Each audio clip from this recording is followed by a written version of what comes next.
Welcome, I'm Darren, and I'll be your guide today as I rank the best insert card designs for baseball in 1993. I've been having a lot of fun with these 1993 insert card designs. All of 1993 I've been having fun with, but especially with the inserts because of the fact that in 1993 there was a particular feel to the year with cards. In 1992, a couple of card companies figured out this whole evolving cards thing, and in most cases they didn't.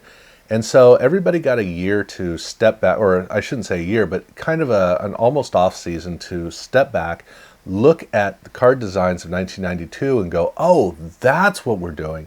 So by 1993, you saw a lot more of a communal idea of the way to design cards. And so 1993 does have a very clear feeling to it, but also there's a particular view of what a grown-up professional card looks like. And so many of these cards look really good to great. And even mid-tier cards, I mean, when I pulled aside all of the cards that didn't work very well, and I had the cards that remained, flipping through these cards for baseball was a lot of fun. I looked at them and I went, I like it, I like it, I liked all the cards, but there were a number of cards that stood out more from the rest. And those are the ones I'm going to be talking about here, 9 specifically. But even the cards I didn't pull out, I was just going, wow, this was a really good year for inserts. But again, it was kind of a common language where the designers were starting to develop a path forward and an approach to making cards. So the top cards are, I'm not going to say that they're all very similar as much as there's kind of a plateau, and then a number of sets are all kind of grouped together with doing a really good job together. But like I said, I've got 9 set aside because I've got a top 5 where 4 of them are very clearly top 5, and the 5th one absolutely fits on the list. And then there are 4 others that are just outside of that list for varying reasons. And the first one is a great example, which is Team Pinnacle. And it's kind of ironic to have Team Pinnacle here because Team Pinnacle is one of the great insert sets of all time. And the 92 design is just fantastic. Yes, there are some issues with it, but for the most part, the art was great, the amount of real estate was great, and they did a really good job with the art. The problem is 1993 Pinnacle was a step back, both for the main set and also for the Team Pinnacle cards, where they kind of closed everything in. It's a card set that's almost constrained, and they used the main card design to basically to be the model for the Team Pinnacle cards. So the Team Pinnacle cards are like almost upgrades of the main cards. They're fit into a black border, which is kind of limiting. The images aren't as distinct. They don't stand out as much as in the 1992 set, so the images themselves kind of get lost in the border. And then the big problem I have is both sides look like a card back. Now, in a way, 1992 kind of looked that way too, but 1992, it was more just down at the bottom. It was like this little piece that just didn't look right. Here, the whole card looks like it's supposed to be a card front or back.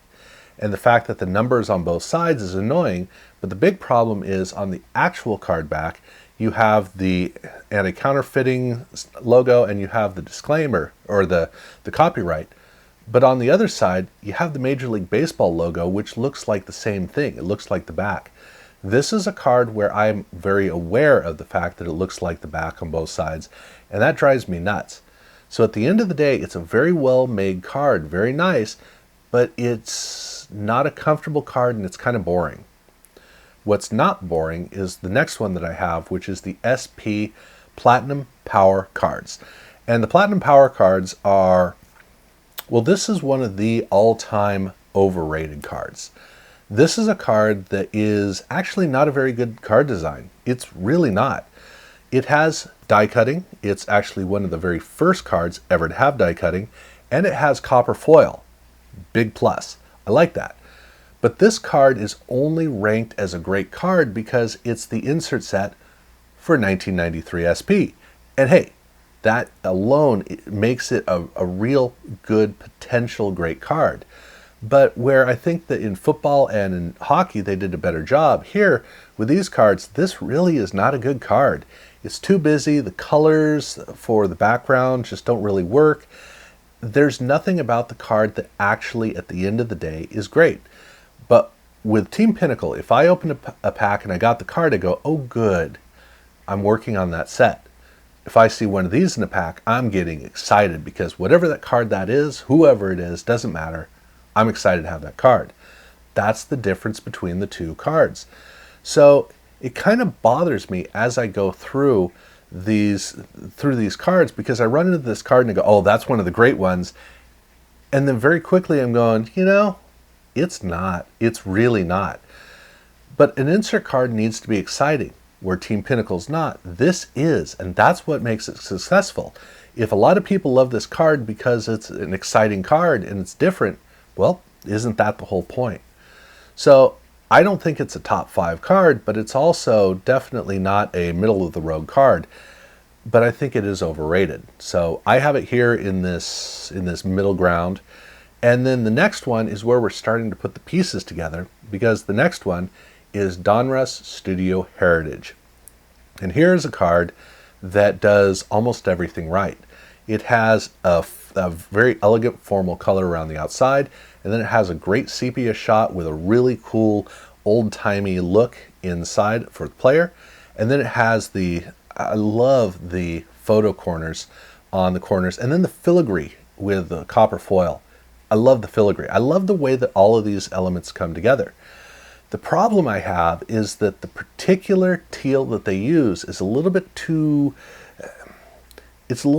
creamy and green. I wish that, or I shouldn't say green, but greenish blue, where there's a strong blue component that kind of throws me off. It doesn't work with the sepia. That's the problem. If they darkened the green on the teal, then I think that it would work a lot better. But it's like a candy color, and contrasted to the sepia, which is already kind of bright, it's not a good combination. So the card is so close to really being an excellent card. I wish that they had finished it, but at any rate, it is a really interesting and good card. An overall great design. It's just that when I look at it, I become very aware of the problem that it has. So, if that grabs you and kind of holds you in, you're not getting past it.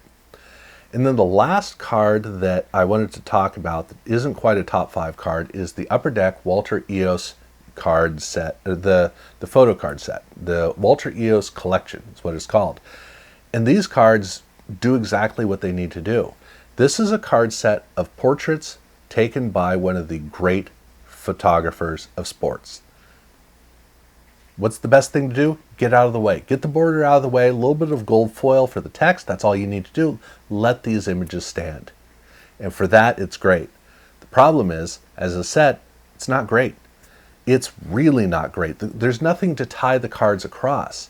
And even in a card collection, there's nothing to make this feel like a card. I wish these were jumbo cards, not regular cards. That's kind of the way that I look at the card. So, I have so much respect for this card. I really like it.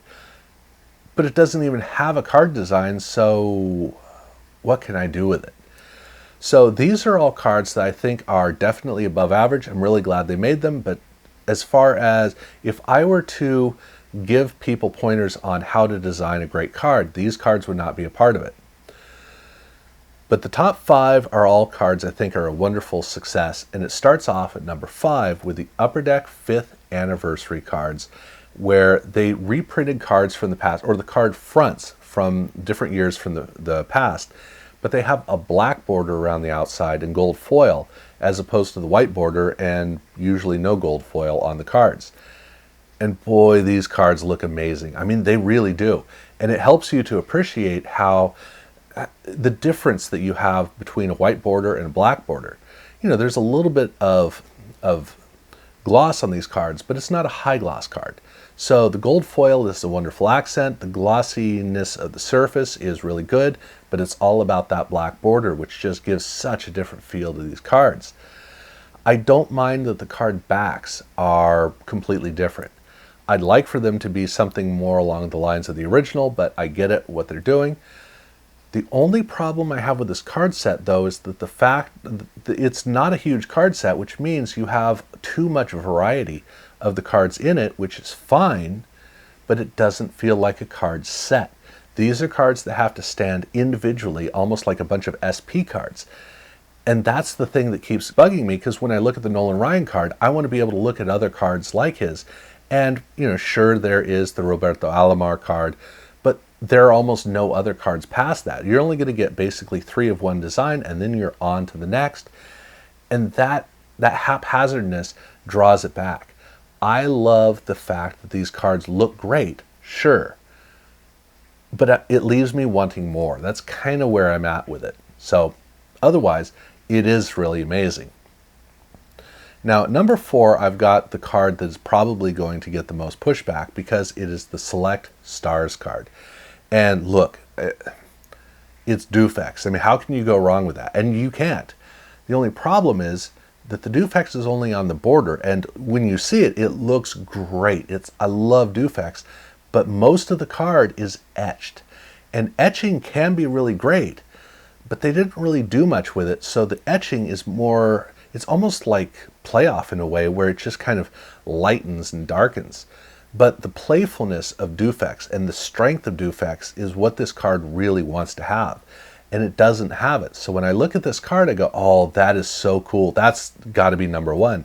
And then very quickly I'm going, it's okay. And it's definitely not okay. It's a great card, but the fact that I'm shifting over to an idea of that's okay that's the whole problem with the card, is the fact that the card is more of a letdown. It looks really cool, but once you start to really explore the card, there's nothing to explore about it. That's the thing. The images don't even really read too well most of the time. So it's a card that could and should be a lot better. And so I'm grading it down because of what it's not. There you go. Now at number 3, I've got a Fleer Ultra card, which is the Gold Glove winners cards. And these cards are kind of the ultimate of what we were seeing in 1992. Now the 92 card year, one of the 2 or 3 vivid images I have are seeing the Fleer Ultra baseball inserts in display cases that were so incredible. The gold, or not the gold, the black marble with the gold foil, that combination, it was incredible. I would looked at it and I thought, I didn't know you could do that with cards. The problem was, I didn't notice this at the time, but years later, I've noticed that while all of that is great, they didn't really do much with it. The cards are a little bit lacking because there's a spirit that you have the ability to capture that they didn't quite figure out how to utilize.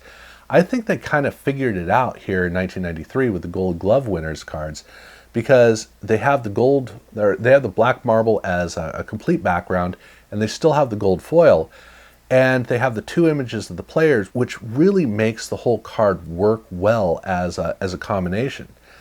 The only thing that is missing about this card is the fact that there's not a design element in it to have its own intrigue. But where this card succeeds is when you put it in card pages with a bunch of other cards from the same set. Now the cards are reading great. I love the way that they look as a complete set. And when I look at the complete set, I go, see, that is what Fleer Ultra inserts are all about. So I love that about it. But I also like the fact that it is consistent in how great it looks. So that's why I have it at number 3. Now for number 2, I'm going with the same release, Fleer Ultra. But in the case here, I'm going with the Strikeout Kings cards. And this is a card that does just what you want an insert to do. It looks amazing, absolutely amazing. And that background image, dude, that background image is so cool. It's a big mirrored globe behind the player, and the player's on a surface which is almost like being on a planet. But that globe behind, I can't get past it. It is so amazing. I could see this as a Led Zeppelin album cover, definitely Van Halen. I mean, it's totally Alan Parsons Project, Tubular Bells. It's a 1970s, early 80s rock album cover. That is absolutely what it is. It looks so cool, and it pulls your eye straight to the player. and the player's in the way. Ironically, with this set needed a header card or a checklist card so you could get rid of the player and just enjoy the scenery. That's the strength of the card. The reason this is not at number 1 is because it doesn't actually showcase the player. The player's in the way. And I would love for this to be a 6, 8, 10 card set with no players on it, all the same card. Would look so cool. And so even though it is the most distinctive and most awesome looking card of 1993, and I'm just going to say across the board it absolutely is, it's supposed to be a sports card, and it's not. So it gets a knockback because of that.